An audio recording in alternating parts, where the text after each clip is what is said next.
বাদলাপুর গ্রামে রমা তার মেয়ে তুলির সাথে থাকতো। রমার স্বামী অমলেশ মারা গেছে অনেক বছর হলো। তাই একা রমা তার মেয়ে তুলিকে বড় করে তোলে। রমা বিভিন্ন ফল বিক্রি করে তার সংসার চালাতো। মা তুলি, তুলি, কোথায় গেলি মা?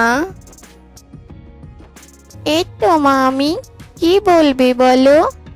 আমগুলো ঝুড়িতে তুলে দিত। ভালো ভালো আমগুলো বেচে ঝুড়িতে তুলে দিবি। আজকাল বাজারে আমের চাহিদা বেড়ে গেছে। মা, তুমি বলার আগে আমি সব আম ঝুড়িতে সাজিয়ে রেখেছি। আমার লক্ষ্মী মেয়ে, ভাবছি এবার ভালো বেচা কিনা হলে তোর জন্য একটা গলার হার বানাবো। কেন? হার বানাবে কেন? বারে, তোর বিয়ে দিতে হবে না বুঝি? তাই তোর জন্য বিয়ের হার বানাবো। মা, তুমি চুপ করবে? আমি বিয়ে করব না। আমি তোমায় ছেড়ে কোথাও যাব না। এত বড় হয়েছিস মা, বিয়ে তো করতেই হবে বল। মেয়েদের বিয়ে করে পরের বাড়ি যেতেই হয় রে, এটাই যে নিয়ম। মা, আমি কিন্তু ভীষণ রেগে যাচ্ছি। এবার কিন্তু আমি আর রাগ করতে হবে না মা, আমি চলে যাচ্ছি। এরপর রমা আমের ঝুড়ি নিয়ে বাজারে চলে যায় আর আম বিক্রি করতে শুরু করে। রমার আম খুব তাড়াতাড়ি বিক্রি হয়ে যেত। রমা খুব সততার সাথে ব্যবসা করত। রমার পাশেই দীনেশ নামে এক লোকের ফলের দোকান ছিল। সেও ফল বিক্রি করত, কিন্তু তার কাছ থেকে লোকেরা তেমন কোনো ফল কিনতো না, কেননা সে ফলের দাম বেশি নিত। আর সে তাজা তাজা ফলও বিক্রি করতো না। দীনেশ রমাকে হিংসে করত।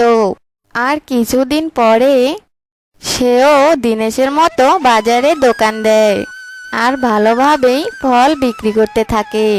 এই রমা তো আমার ব্যবসার 12টা বাজিয়ে দিয়েছে। সকলেই ওর কাছ থেকে আম কিনে। আমার দোকানে এত আম, তাও আমার দোকানে কেউ আম কিনছে না। রমা তো হরিরামের বাগান থেকে আম কিনে। হ্যাঁ, আমি কাল হরির কাছ থেকে সব আম কিনে নিব। তখন দেখব রমা কোথায় আম পায়। পরের দিন দীনেশ হরির বাগানের সকল আম কিনে নেয় আর তার দোকানে বিক্রি করতে শুরু করে। আর এইদিকে রমা হরির বাগানে আম কিনতে এসে নিরাশা হয়ে যায়, কেননা বাগানে একটা আমও ছিল না। তাই রমা সেই দিন আর আম বিক্রি করতে যায় না। এই সুযোগে দীনেশ ভালোই বেচাকেনা করে। রমা না আসায় লোকেরা দীনেশের দোকান থেকে আম কিনে। এইদিকে রমা ফল বিক্রি করতে না পাওয়ায় ভীষণ চিন্তিত হয়ে পড়ে। মা, তুমি এত চিন্তা করছো কেন? হরিদাসের বাগানের সব আম দীনেশবাবু কিনে নিয়েছে। এখন আমি আম কোথায় পাবো? কি করে সংসার চালাবো? মা, তুমি এত চিন্তা করো না তো। তুমি বরং বিশ্রাম নাও। আমি একটু জঙ্গলে যাই, যদি জঙ্গলে কোনো ফল পেয়ে যাই।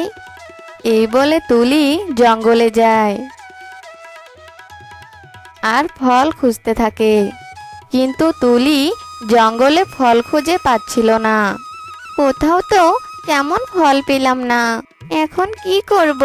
ফল নিয়ে না গেলে মার চিন্তা আরো বেড়ে যাবে। কি যে করি! এইসব বলতে বলতে তুলি আবারও ফল খুঁজতে থাকে। আর হঠাৎ তুলি কারো আওয়াজ শুনতে পায়। শোনো, যেও না, আমায় সাহায্য করো, আমায় সাহায্য করো, যেও না তুমি। এ মা, এটা তো একটা পাখি। কি সুন্দর পাখি! কি অদ্ভুত! পাখি মানুষের মতো করে কথা বলে?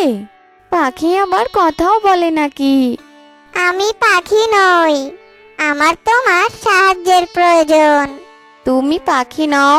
তবে কে তুমি? আর আমি তোমায় কি করে সাহায্য করব বলো? আমি এক পরী। একটা ঋষির অভিশাপে আমি পাখি হয়েছি। তুমি যদি হরিকেল গাছের পাতা আমায় ছোঁয়াও, তবে আমি পরীর রূপ ধারণ করতে পারবো। তুমি চিন্তা করো না, আমি তোমায় সাহায্য করব।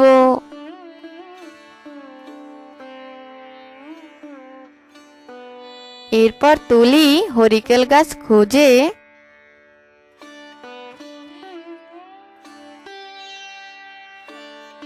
তার পাতা পাখির গায়ে ছোঁয়াতেই সে এক সুন্দর পরীতে রূপান্তরিত হয়। এইদিকে পরী ভীষণ খুশি হয়। তুমি সত্যি অনেক ভালো। তুমি এখানে কেন এসেছিলে? আর তোমায় দেখেও বড্ড চিন্তিত লাগছে। এরপর তুলি তার সব কথা পরীকে খুলে বলে। তুমি আমায় রূপ ফিরিয়ে দিয়েছো, তাই আমিও তোমাকে সাহায্য করব। এই নাও, এই বীজ।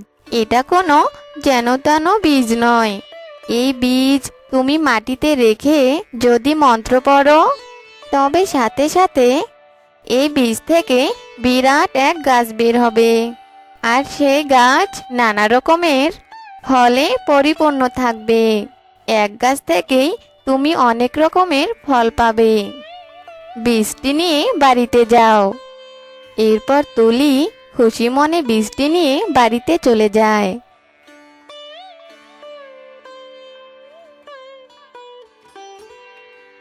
আর তার মাকে সব খুলে বলে। এরপর সে ও তার মা দুজনে মিলেই তাদের বাড়ির সামনে যায়। আর তুলি বীজটি মাটিতে রেখে মন্ত্র পড়ে। আর সাথে সাথে বীজ থেকে বিরাট এক গাছ বের হয়। আর সে গাছে বিভিন্ন ধরনের ফলে পরিপূর্ণ হয়ে যায়। এইদিকে তুলি আর রোমা অনেক খুশি। আর তারা দুজনেই গাছের সব ফল পেড়ে নেয়। সব ফল নেওয়ার সাথে সাথে গাছটি অদৃশ্য হয়ে যায়, আর শুধু বীজটি সেখানে পড়ে থাকে। আর অনেক রকমের ফল দেখে তারা দুজনেই খুশি হয়। আর এর পরের দিন তারা দুজনেই তাদের দোকানে ফল বিক্রি করতে শুরু করে।